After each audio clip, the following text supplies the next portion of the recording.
Good morning mga amigo. Tayo sa playa. Ayun, may huli si Kuya Ronnie ng ano, banlog. Kaskas. Oh. 1 kilo. Mga 3 kilo na to kuya, 3 kilo. Kaskas lang yan. Dito sa tabi dyan, no? Gamit ay kristalit. Yan, yung mga bangka dito ay nandito pa rin, no? Kahit papalapit na yung bagyo. Di pa nagsipagtaguan yung mga bangka, oh. Dahil bangka pa. Tambak pa. Baka bukas siguro magtago na to. Ay, maano pa pala, hibas. Kaya hindi pa sila nagtago, no? Hindi pa ma... Print ko yung ano mo ay. Ha? Print ko yung ano. Alin? Yung vlogger. Yung vlogger. Oo, wala ko na panood din ah. Thank you, thank you. Sa cellphone ko.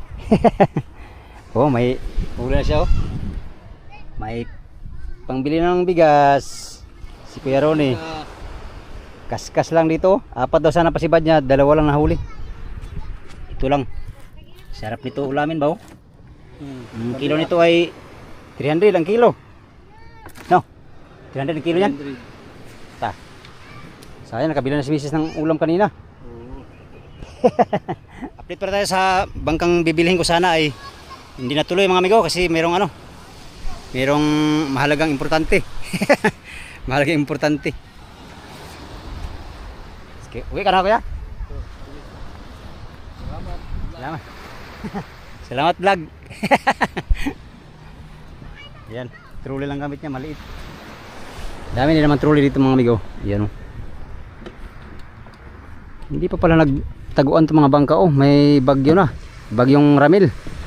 Yan, ingat tayo sa bagyong Ramil mga amigo, no? Bagamat mahina lang siya, pero bagyo pa rin yan. Possible pa rin na lalakas yan, no? Oo. Kaya ingat-ingat tayo mga amigo.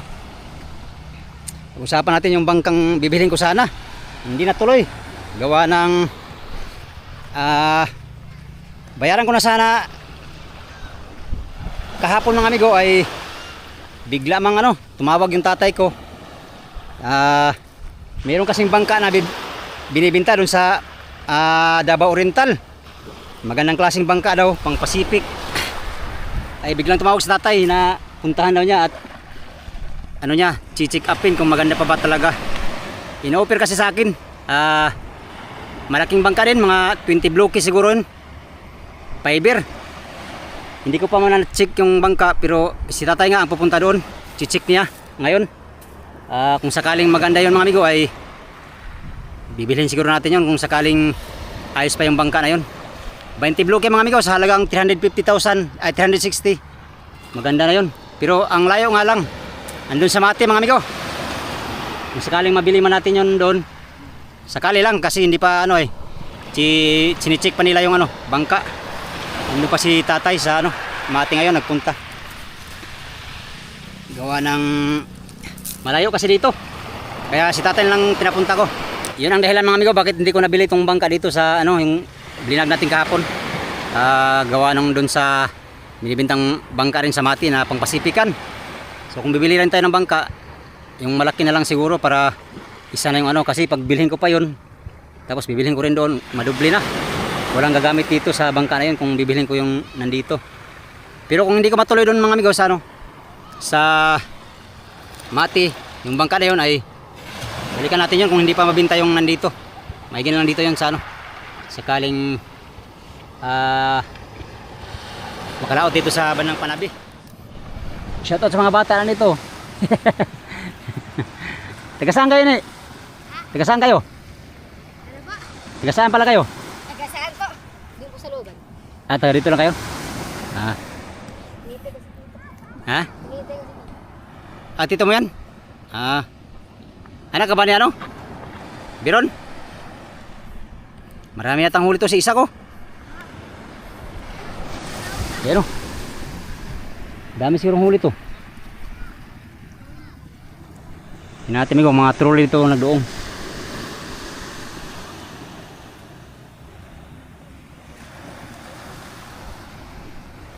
Padoong na ang mga trolley. Toy! Shout out, Toy! Migo Dudes. Ha? Migo Dudes. Bigo dudes. Migo. Nigo. Bigo dudes. Mga bata dito. Hi, kuya! Hi, hello. Ito may vlog. Bigo dudes. Lah. Ala, ala, ala. Hoy, pagtulungan nyo yan, kaliit niyan. Oh. Tulungan nyo yan. Dami huli yan. Kuya, lalabas din yan sa video. Ha? Lalabas din yan sa Sa YouTube. Nanood ka ba ng YouTube? Ha? Nanood ka ng YouTube? Hala, tulungan mo. Tulungan mo. Dami. Bigo dudes. Dami sak. Kuya, kuya, kuya, kuya. Hala, mabali ang palatik. Kalayo. Hala, patay na. Hala.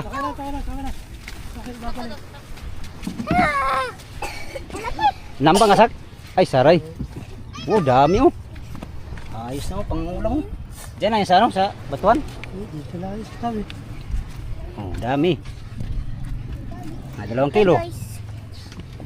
Pwede na. Pwede na, kuya, pwede Hoy. na. Pwede na pangbiling ano. Bigas. Pangulam. No? 2 bangka ng dumuong truly. Sayang nakabili na tayong ulam. Loy, nga dilawahan. Nga ano, nga hasa. Hasa, saray. Doon siguro yan sa ano? Doon siguro. Yan, starter din nga ako. Ano ha? Loh. Loh, galing. Lah, galing. Bye-bye guys. Ayoko! Baway, kuya!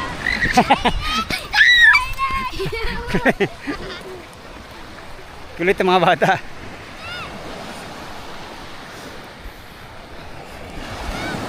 Tapos sa playa ngayon.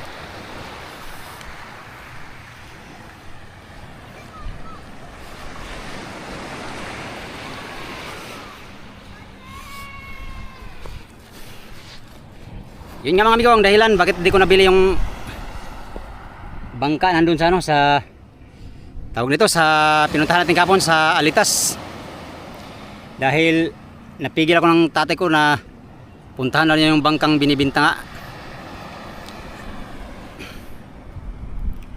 Binibinta dun sa Mati.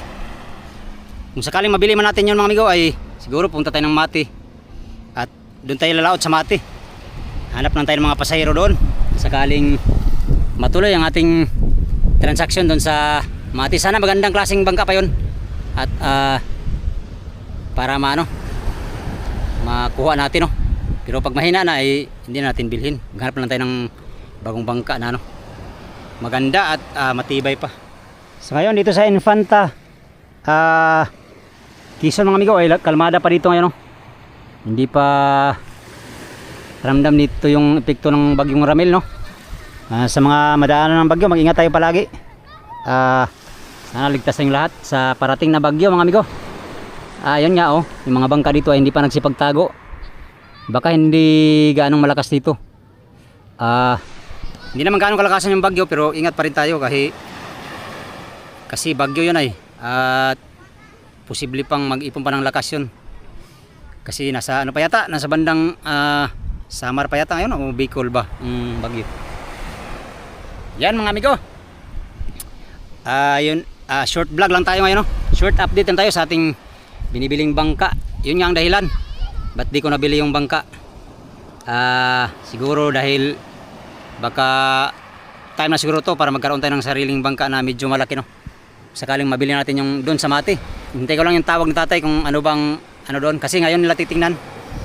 Ngayong araw nila titingnan yung bangka na binibinta. 350,000 at 360,000 ang halaga. Yun. Sana makuha natin. Kasi 20 bloke naman yun mga amigo eh. Sa halagang 360,000 20 bloke ay maganda na yun. Ang problema nga lang is yung makina ay ang makina niya ay ano, tawag nito yung kama ba. 3 pirasong kama daw amigo ang makina.